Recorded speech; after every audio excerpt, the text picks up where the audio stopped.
First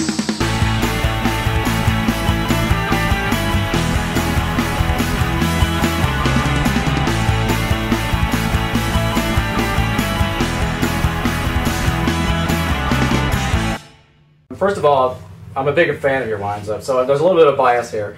I've always loved Honig wines, and they're kind of nichey, but on the other hand, they do fill a nice core of good quality juice that you can get from Cabernet and Sauvignon Blanc.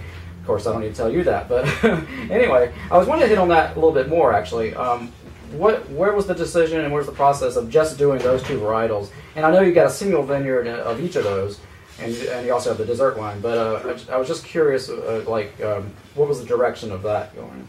Well, so yeah, no, it's a good question. So years ago, my grandfather Lewis bought the property in '64, and it's roughly 70 acres right here in the heart of Rutherford. So we're surrounded by Caymus, Quintessa, and BV. Wow, so very old viticultural area, world renowned for Cabernet Sauvignon.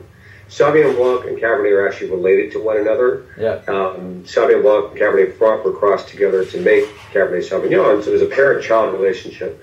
So when we decided, after growing grapes for 20 years, to start making wine, we decided, well, let's focus on what we've always grown and what we feel grows the best in this area.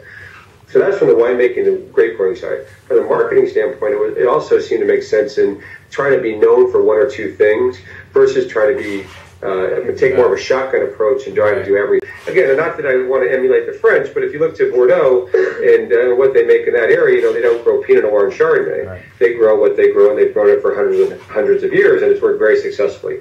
So our model was more of a bullet versus a shotgun. And it's become very, very successful. And we've really, in the case of Sauvignon Blanc, become one of the bigger, more prominent Sauvignon Blanc producers in Napa Valley. And I think if you look in another 10 years, our Cabernet is going to be equally as popular because it's growing in stature, the values there. Kristen Belair, who's our winemaker, has done a great job of making a wine that people seem to really enjoy. But the idea has always been, let's do what we've always grown. Let's be focused on two things and be known for something.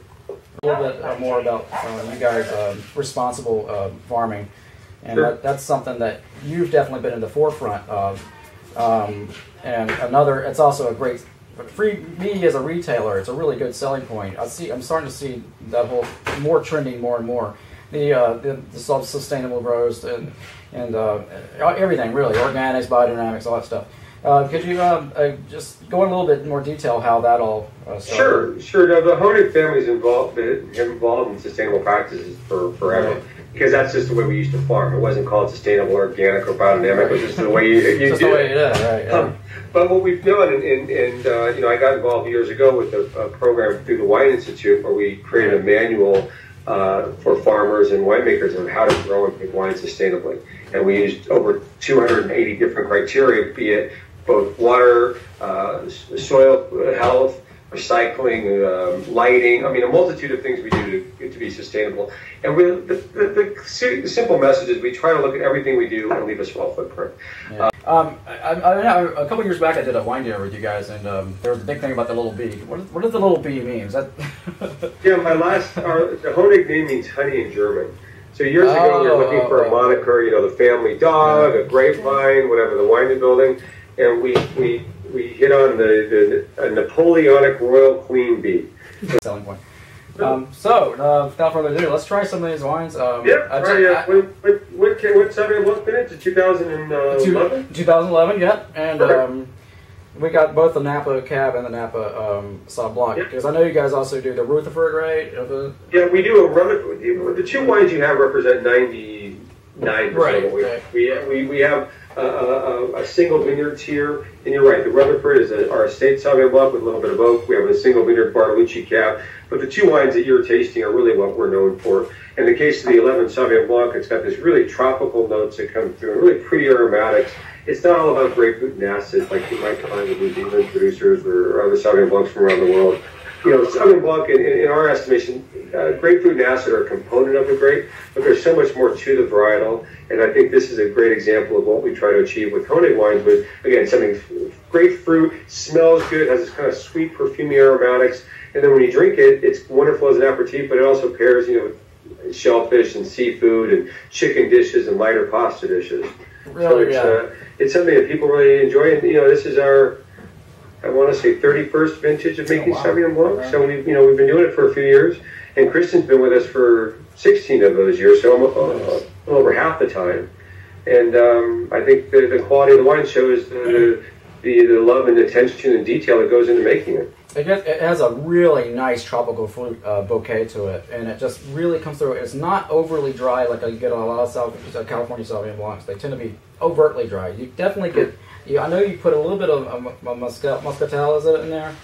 Well, we put a little bit of Muscat, and we put a little bit of Semillon in this Yeah. And we have a lot of other techniques that Kristen's developed over the years with cold soaking and whole cluster pressing, and it's our little secret magic that makes it more ripe. And the 11's a great example of that. I could probably line 10 California Sauvignon Blancs up and do them blind, and it'd be very difficult to tell the difference. But yours definitely shows through, and it's really cool. I love it. It's just a nice representation of what you can do with that fruit if you really try.